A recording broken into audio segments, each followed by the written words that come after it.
کہ مدینے سے جب آپ نکلے ہیں تو کسی جنگ کا کسی کو خیال کسی کے حاشیہ خیال میں بھی نہیں تھا. پیش نظر تھا اس قافلے کا راستہ روکنا کہ جو آ رہا تھا شام سے واپس ابو سفیان کی سرکردگی میں، جو جب جا رہا تھا تو حضور نے تعاقب کیا تھا لیکن وہ بچ کر نکل گیا تھا. اسی لیے کسی نے اہتمام نہیں کیا کہ وہ اسلحہ ساتھ لے. اندازہ تو کیجئے 313 افراد میں سے صرف 2 کے پاس تلواریں تھیں، اسلحہ بھی نہیں لیا. کیا کرنا؟ قافلے کو جا کر جو ہے روکنا ہے، قافلے کو لوٹنا ہے کہہ لیجیے. لہذا کو کثیر تعداد جو بھی گئی ہے وہ اسی خیال سے نکلی اور اس میں کوئی بری بات نہیں ہے. باطل سے گویا کہ جنگ تو پہلے دن سے شروع ہو گئی تھی. جیسے ہی حضور نے کہا لا الہ الا اللہ، آپ کے اوپر تشدد شروع ہو گیا، بات ختم ہو گئی. تصادم تو ہے، صرف یہ ہے کہ پہلے وہ تصادم ذہنی اور فکری سطح پر تھا صرف، یا وقت یک طرفہ تشدد تھا اس میں کہ مسلمانوں کو اجازت نہیں تھی جوابی کارروائی کرنے کی. اب یہ تصادم 2 طرفہ ہے، اینٹ کا جواب پتھر سے دینے کا موقع آ گیا، مرحلہ آ گیا. اور اس انقلاب کی تکمیل کے لیے انگریزی میں ایک لفظ آتا ہے پش. ایک تو PUSH پش، کسی چیز کو دھکا دینا، ایک ہے PUTCH. یہ پش جو ہے یہ ہے کسی بھی مہم میں پھر آخری حلہ بولنا. تو یہ پش جو ہے انقلابی جد و جہد کا فائنل پش جو ہے وہ ہے یہ آرم کانفلکٹ.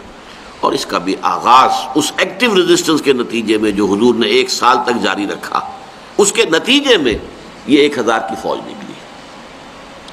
حضور جب اپنے 313 ساتھیوں کو لے کر تقریباً درمیان میں تھے مدینے اور بدر کے، وہاں حضور کو وحی کے ذریعے سے اللہ نے اطلاع دے دی کہ مکے سے ایک لشکر بھی چل چکا ہے، بڑا طاقتور لشکر.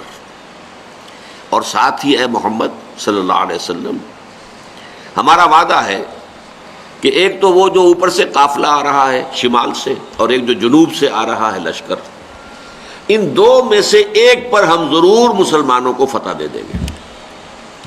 یہ وحی جب حضور پر آ گئی اور آپ کو اطلاع مل گئی کہ مکے سے تو قریش کا ایک فوج نکل آئی ہے، مسلح، کیل کانٹے سے لیس، پوری تیاریوں کے ساتھ. اب آپ نے ایک مجلس سے مشاورت منعقد کی اور آپ نے مسلمانوں کے سامنے یہ مسئلہ رکھ دیا کہ دیکھو ہم نکلے تھے اس کام کے لیے، لیکن اب صورت اللہ تعالیٰ کی طرف سے یہ پیش آ گئی ہے. وہ قافلہ بھی آ رہا ہے اور ادھر سے لشکر بھی آ رہا ہے، اور اللہ کا وعدہ ہے ان میں سے ایک پر لازماً اللہ ہمیں فتح عطا کر دے گا. تو بتاؤ کہ ہم کدھر چلیں، لشکر کی طرف چلیں یا قافلے کا پیچھا کریں؟ اس کو آپ جدید اصطلاح میں یہ کہہ سکتے ہیں کہ یہ اپنے ساتھیوں کے مورال کو ریڈ کرنے کی حضور کی طرف سے ایک کوشش تھی. پتہ چلے ساتھیوں کا مورال کیا ہے، کیا عالم ہے، ان کا حوصلہ کیا ہے، ان کے جذبات کیا ہیں، ان کی امنگیں کیا ہیں. آیا وہ ڈر جاتے ہیں یہ سن کر کے لشکر آ رہا ہے، قریش کا لشکر؟ قریش کا تو یوں سمجھیے کہ اس کا لفظ ہی ایک دہشت پیدا کرنے والا تھا عرب کے اندر. قریش، ان کا لشکر اور تیاری کے ساتھ پوری طریقے سے کیل کانٹے سے لیس، یا یہ ہے کہ ان کے اندر اس کیفیت سے اور استقامت پیدا ہوتی ہے کہ ٹھیک ہے اب وقت آیا، اب وقت شہادت آیا ہے، اب وقت آیا ہے کہ ہم اپنا جو مقصود و مطلوب ہے، شہادت ہے مطلوب و مقصود مومن، نہ مال غنیمت نہ کشور کشائی. تو حضور نے جب یہ مشورے کے لیے بات رکھی، یہ بات بڑی اہم ہے، بڑی پیارا واقعہ ہے یہ سیرت کا. مہاجرین میں سے کئی افراد نے کھڑے ہو کر تقریریں کی بڑی جوشیلی. حضور جو حکم آپ کا ہو آپ بسم اللہ کریں، ہم تیار ہیں، ہر شے کے لیے تیار ہیں، فیصلہ آپ کو کرنا. حضرت ابو بکر نے تقریر کی رضی اللہ تعالی عنہ، لیکن حضور نے کوئی خاص اہمیت نہیں دی. حضرت عمر نے تقریر کی، اب بھی حضور نے کوئی خاص اہمیت نہیں دی. فرمایا بھائی دو مشورہ دو، آپ لوگ مشورہ دیجئے. پھر حضرت مقداد ابن الاسود نے جو تقریر کی ہے وہ بڑی پیاری ہے کہ حضور ہم موسیٰ کے ساتھی نہیں ہیں کہ جنہوں نے جنگ کے وقت کہہ دیا تھا کہ فَاذْهَبْ أَنْتَ وَرَبُّكَ فَقَاتِلَا إِنَّا هَاهُنَا قَاعِدُونَ. جاؤ موسیٰ تم اور تمہارا رب جا کر جنگ کرو، ہم تو یہیں بیٹھے، ہم جنگ نہیں کریں گے. ہم موسیٰ کے ساتھی نہیں ہیں، ہم محمد کے صحابی ہیں صلی اللہ علیہ وسلم. خدا کی قسم آپ بسم اللہ کریں، جو بھی قدم آپ اٹھائیں گے انشاءاللہ اللہ تعالی ہمارے ذریعے سے آپ کو آنکھوں کی ٹھنڈک عطا کرے گا۔ حضور ان کی بات کو بھی کوئی خاص اہمیت نہیں دے رہے، پھر فرما رہے ہیں اشیرونی، مجھے مشورہ دو بھائی۔ اب یہ بات جو ہے انصار کی سمجھ میں آ گئی کہ حضور کا روح سخن ہماری جانب ہے، کیونکہ انصار سے جو معاہدہ ہوا تھا بیعت عقبہ ثانیہ میں وہ یہ تھا کہ اگر مدینے پر حملہ ہوگا تو ہم آپ کی حفاظت کریں گے اپنے اہل و عیال کی طرح۔ ابھی مدینے پر حملہ نہیں ہوا تھا، بلکہ حضور آگے بڑھ کر نکل آئے ہیں مدینے سے، اور جنگ مدینے سے باہر ہو رہی ہے۔ تو گویا کہ اسٹرکٹ سینس میں انصار پابند نہیں تھے اپنے اس معاہدے کی روح سے کہ حضور کا ساتھ دیں، اور ظاہر بات ہے کہ اب جو سچویشن پیش آ گئی تھی صرف مہاجرین کی نفری کافی نہیں تھی، 80-85 مہاجرین تھے، باقی سب کے سب تو انصار تھے، ان میں 313 وہ کفایت نہیں کرتے تھے اس سچویشن جو اس وقت پیش آ گئی ہے۔ لہذا حضور بار بار کہے تو سمجھ گئے۔ حضرت سعد بن عبادہ کھڑے ہوئے رضی اللہ تعالی عنہ، بڑی پیاری تقریر ہے ان کی یہ، کأنک تعنینا یا رسول اللہ، اے اللہ کے رسول شاید آپ کا روح سخن ہماری جانب ہے، فإنا آمنا بک وصدقناک، تو ہم تو آپ پر ایمان لا چکے ہیں، وہ بیعت عقبہ والی بات کو آپ بھول جائیے۔ جب اب ایمان لے آئے، اپنے آپ کو اللہ کا رسول اور نبی مانا ہے، تو ہمارے لیے آپشن کون سا ہے؟ We don't have any option. خدا کی قسم اگر آپ اپنی سواری سمندر میں ڈال دیں گے، ہم سب کے سب آپ کے پیچھے سمندر میں اتر جائیں گے، اور خدا کی قسم اگر آپ ہمیں حکم دیں گے تو ہم برق الغماد تک پہنچ جائیں گے، یمن کا ایک شہر، اور اپنی جو سواریاں ہیں یہ اونٹ اور اونٹنیاں انہیں اس طویل سفر کی وجہ سے لاغر کر دیں گے، لیکن آپ جہاں حکم دیں گے آپ بسم اللہ کیجئے۔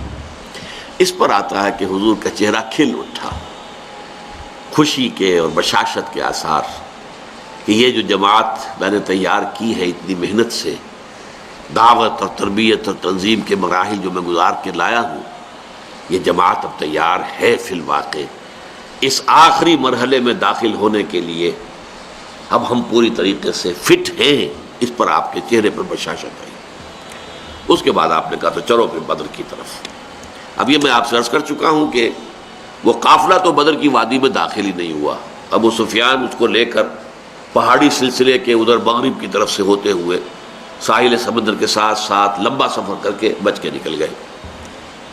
اور یہ جب جو لشکر آ گیا قریش کا، اور جب پڑاؤ ہے، صرف میں اس کے بھی 2 واقعات آپ کو سنا دوں کہ جب پڑاؤ پڑا ہوا ہے تو وہاں اطلاع پہنچ گئی کہ قافلہ تو بچ کر نکل گیا، ابو سفیان کا پیغام آ گیا کہ میں قافلے کو بحفاظت لے کر مکے پہنچ گیا ہوں۔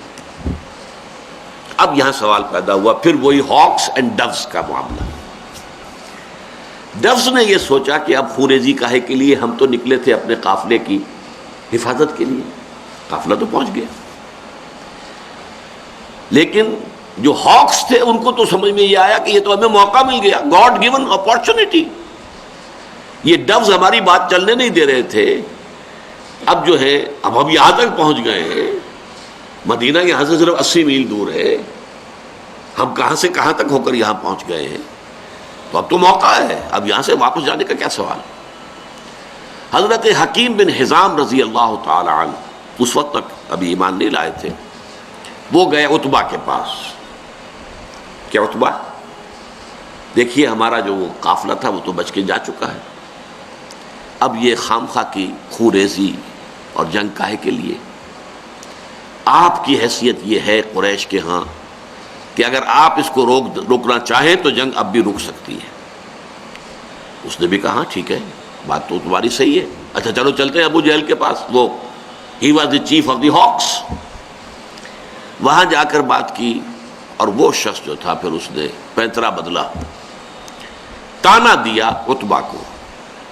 عتبہ کے بیٹے تھے حضرت حذیفہ رضی اللہ تعالی عنہ، جو ایمان لا چکے تھے، حضور کے ساتھ تھے۔ ہاں معلوم ہوتا ہے عتبہ بیٹے کو سامنے دیکھ کر تم پر بزدلی طاری ہو گئی ہے۔ اب یہ عرب کے لیے بہت بڑا طعنہ تھا۔ دوسری طرف اس نے یہ کیا کہ وہ جو ایک مارا گیا تھا وادی نخلا میں ایک مشرک، اس کے بھائی کو بلایا کہ دیکھو یہ تمہارے بھائی کے قاتل جو ہیں وہ اب سامنے پڑے ہوئے ہیں، لیکن یہ لوگ چاہتے ہیں کہ جنگ نہ ہو۔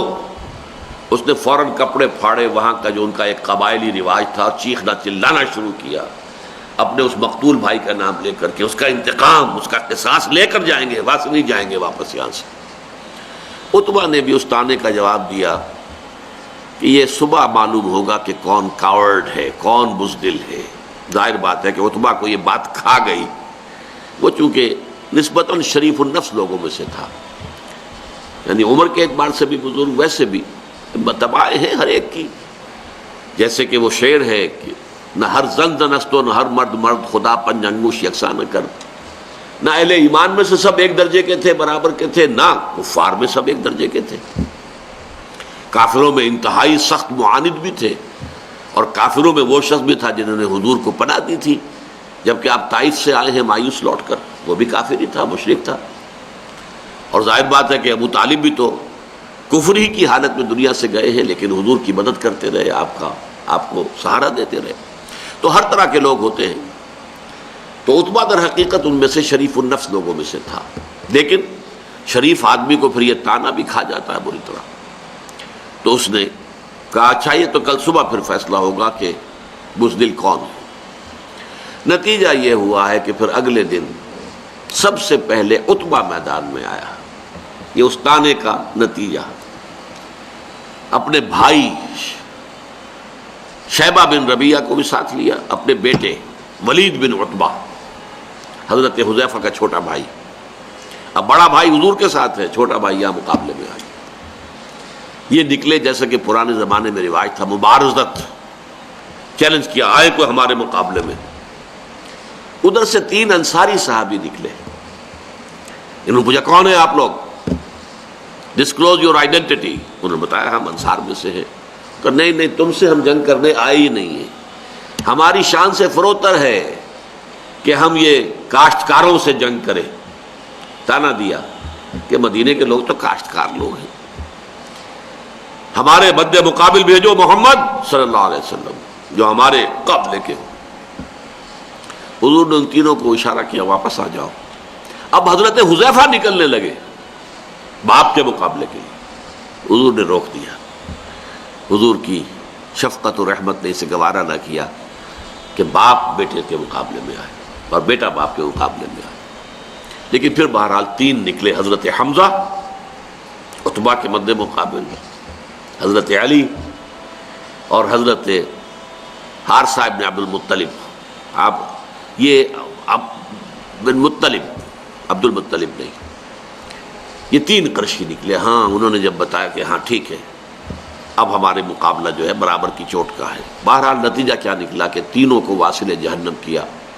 اگرچہ حضرت حارثہ جو تھے وہ بھی زخمی ہو گئے، تلوار کا وار ان کی ٹانگ پر پڑا، ٹانگ کٹ گئی تو گر گئے، لیکن پھر جس سے مقابلہ ہو رہا تھا حضرت علی نے اس کو بھی واصل جہنم کیا۔ یہ جو ہیں جو زخمی ہو گئے تھے، یہ واپس جاتے ہوئے جبکہ بدر سے جا رہے تھے حضور فتح مند ہو کر مدینے کی طرف، تو درمیان میں ان کا انتقال ہو گیا۔ تو ان کے سمیت 14 صحابہ جو ہیں شہید ہوئے، جبکہ 70 قرشی کھیت رہے، واصل جہنم ہوئے۔ اور ان 14 میں سے کوئی بھی نمایاں شخص نہیں تھا بہت بڑا، اور وہ سارے کے سارے چوٹی کے لوگ تھے، تمام سرداران قریش، اور 70 کو قیدی بنا لیا۔ تو یہ گویا کہ اللہ تعالیٰ نے پھر اس کو سورہ انفال میں یوم الفرقان قرار دیا، یعنی ابو جہل کی بات کو الٹ کر کہ جو اس نے کہا تھا یہ یوم الفرقان ہوگا، واقعی یہ یوم الفرقان ثابت ہو گیا۔ اللہ کی مدد آئی، فرشتے بھی آئے، اس کی تفاصیل میں نہیں جا رہا، وہ آپ کتابوں میں پڑھ لیں گے۔ میں صرف اس کو واضح کرنا چاہتا تھا کہ غزوہ بدر کے بارے میں یہ خیال کہ یہ صرف ڈیفنس کے لیے تھا، یہ بات جو ہے ذہنوں سے نکال دیجئے۔ اس پروسیس آف ریولوشن کے حوالے سے یہ اصل میں ایکٹیو ریزسٹنس کا منطقی نتیجہ، آرم کانفلکٹ، اور اس ایکٹیو ریزسٹنس کو انیشیٹ کیا ہے محمد الرسول اللہ صلی اللہ علیہ وسلم نے۔ ابتدا آپ کی طرف سے ہوئی ہے، آپ نے چھاپا مار دستے بھیجنے شروع کیے، آپ نے ان کا اکنامک بلاکیٹ کیا، آپ نے ان کی پولیٹیکل آئسولیشن کی شکل اختیار کی، جس کے نتیجے میں میں اس کو تعبیر کیا کرتا ہوں کہ سانپ بل میں سے نکل آیا۔ سانپ کو مارنا ہو تو کیا کریں گے؟ تو بل میں گھسا ہوا ہے، تو آپ کو معلوم ہے نا، کوئی بین وین بجاتے ہیں کچھ تاکہ وہ کوئی باہر نکل آئے۔ اب پتہ نہیں وہ بین سے کچھ واقعی کوئی اثر ہوتا ہے یا نہیں ہوتا ہے، لیکن جو عام میں تو آپ کو سمجھانے کے لیے کہہ رہا ہوں۔ یہ قریش بیٹھے ہوئے تھے مکے میں، اور مکہ حرم ہے، وہاں خوریزی، اگر اللہ کا عذاب آتا کسی اس طرح کا جیسے کہ اس سے پہلی قوموں میں آ چکا تھا تو مکے پر آتا، معاذ اللہ ثم معاذ اللہ ثم معاذ اللہ۔ خوریزی ان کی وہاں ہوتی نہیں۔ اس سانپ کو تو نکالنا تھا، اس سانپ کو نکالنے کے لیے محمد الرسول اللہ صلی اللہ علیہ وسلم نے جو اقدام کیا، جو ایکٹیو ریزسٹنس کا جو پروسیس شروع کیا، اس کے نتیجے میں وہ 1000 کا لشکر نکل کر جو آیا ہے، وہ گویا کہ سانپ جو ہے وہ اپنے بل سے باہر آ گیا اور میدان بدر میں اس کا سر کچلا گیا۔